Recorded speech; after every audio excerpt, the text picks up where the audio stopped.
Hi, welcome to the Pur'N'Kleen podcast, episode number 28. My name is Rommel, and today we're engaging the CitizenCon HypeDrive.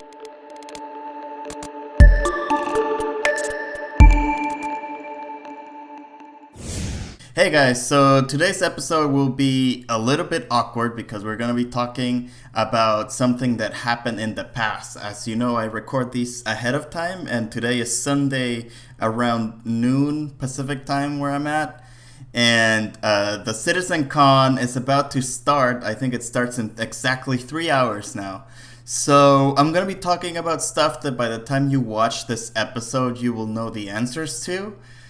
So go ahead and let me know in the comments how stupid I am. But so basically this episode will be about what I expect to see in CitizenCon, and the next week's episode we will talk about what we actually saw at CitizenCon. And we will have a special lean towards business-related activities because it's a business-related podcast. So the first thing I want to talk about is that we have a new member, Jur Dingemans, called sign Vostok3. He's from the Netherlands, and as you know, we closed recruitment, but he made a good impression on one of our org mates, Kofster, and we invited him in, and Vostok seems like he's going to be a great asset to the Pur'N'Kleen company, and we're very excited to have him. The first thing that I want to talk about related to CitizenCon is the Polaris, which is obviously the new Corvette ship that has been unveiled, and subscribers have already been able to pre-order this ship using the so-called war bonds. There will be unlimited quantities for this Corvette, and it looks like we will likely possess about 2 of them in our org at this point in time. Pur'N'Kleen company is interested in this ship because it looks like it will be the perfect balance in terms of size and guns to protect our assets. It won't be as big as an Idris. We probably won't need that because, you know, if an org can field an Idris, they can probably field 2 more. And what are we going to do against that? But what the Polaris allows us to do is it allows us to have a staging point where we can defend against pretty decently sized pirate fleets and even like smaller or player-driven organization fleets that are trying to raid our assets. So we're really excited about this ship, and in CitizenCon we're hoping to see more information about what its intended role, whether it'll be more on the armored side or more on the speed side. I think, judging from the artwork that they've been releasing, that it will be kind of like the Saber, in the sense that it will have a lot of guns, it will be very fast. But if it gets into a fight against, like, say, a lot of bombers or a larger ship like an Idris, it probably won't stand a chance. But in terms of, like, deploying forces quickly, it will be very interesting. So we'll see. We'll see what happens. Maybe I'm completely wrong, and it's like a very slow ship, and it has a lot of armor, and it's just meant to be like a giant turtle. But we'll see. The other thing that we're very excited about is the 2.6 update. So as you know, with 2.6 comes Star Marine, and another enhancement that comes with 2.6 is the vision stabilization technology, which eliminates the head bob movement. So they announced earlier that the first-person shooter map is going to be called the Gold Horizon map, which is this platform on the ocean, and players battle for control over it. Which is really cool. I am mostly looking for the vision stabilization because right now if you try to aim with your gun and you switch between third person and first person, it's like impossible and even like a little bit nauseating. So it looks like they've refined this technology. I think there's a video out there with Sean Tracy where he explains it in a little bit more detail, but it's kind of cool that they drew inspiration from birds and how the birds move their heads to stabilize their view. So that's pretty cool. I'm also looking forward to hear more about better matchmaking in the lobby system and the flight model changes that they continue to make. In fact, as recent as the streams, the CitizenCon streams from yesterday, the QA team was still working on those flight model changes. So it looks like they have a physics model that they're comfortable with, and they're just tweaking the values. I think the rumor is that they're making flight a little bit slower so that it's not so jousting like. But from a business side, Pur'N'Kleen company will be paying close attention to possible revenue streams from the first-person shooter gameplay and changes to the flight model as it impacts basically everything. Thirdly, or I guess fourthly, is Squadron 42 updates. I think it's very likely that we will see a playable mission, or at least a cutscene or a cinematic of some kind on Squadron 42. And I'm also thinking that we will see a better, a more solid release date. I think last CitizenCon it said like this December 2016. So they will either push it back or just solidify it. Regardless, I think a release date will be huge.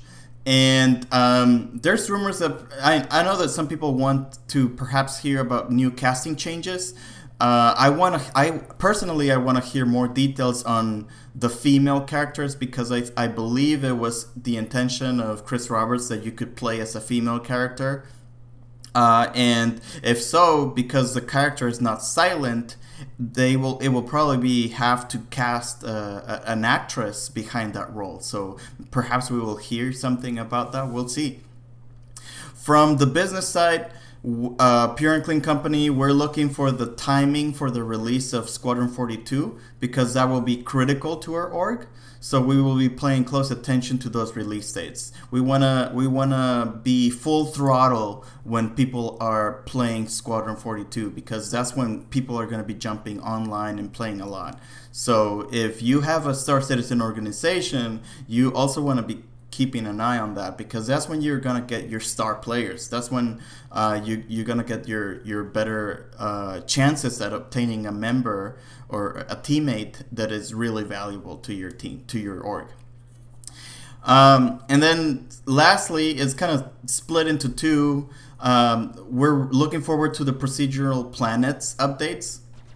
I think Chris Roberts revealed in the last event that artists will be handcrafting the worlds, but the majority of it will be procedurally generated to fill in the gaps. So it's not like a planet will be completely procedurally generated. It will be procedurally generated most of it, but then our artists will handcraft where the continents are, where the forests are, where the mountains are, where the deserts are. All of that will be very artist driven, which I'm really excited about, because it means that the experience will be a lot better, because when you have a person just focusing on the shape of the planet, I think we could have very interesting systems.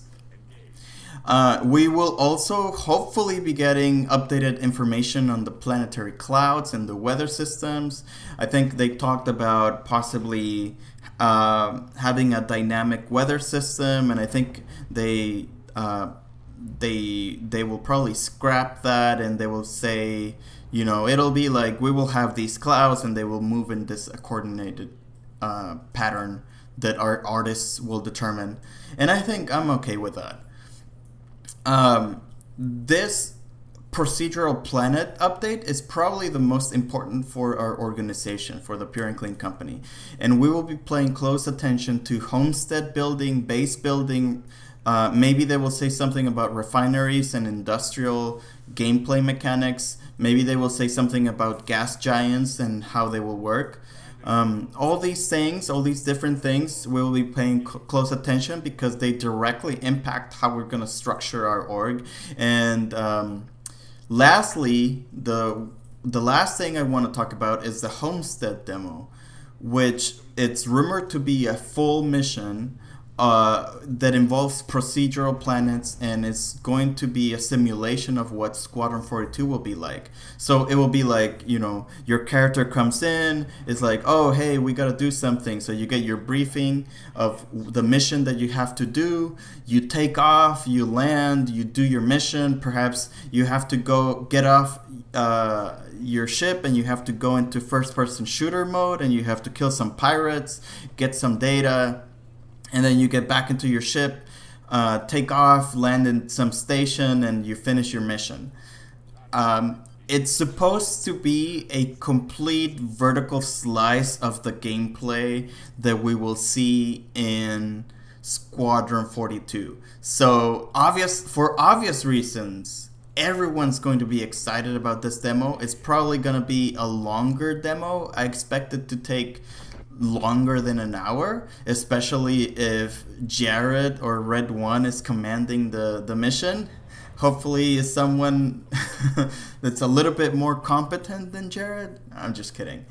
But yeah, really excited about that. And that's just like complete geekery. Like, I don't think it's going to impact how we run our org or how we do business. But we'll see. Perhaps I'm wrong. Perhaps they reveal some mechanics. Gameplay mechanics during those missions, but I suspect it's just going to be a fun gameplay. It's going to be about shooting the bad guys and nothing more, and everybody's going to be losing their minds in about 2 hours and 50 minutes. So we'll see. But that's it for this episode. Let's see how much I got right. Looking forward to next week's podcast where we dissect what was revealed in CitizenCon and possibly read your comments about how stupid I was.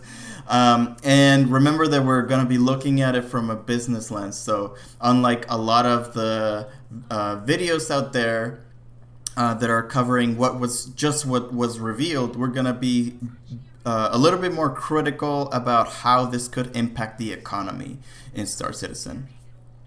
The Pur'N'Kleen podcast is a free Star Citizen podcast aimed at tackling the business side of the verse. Our episodes air every Monday. As always, I look forward to your likes and comments, and please do subscribe as it helps our metrics.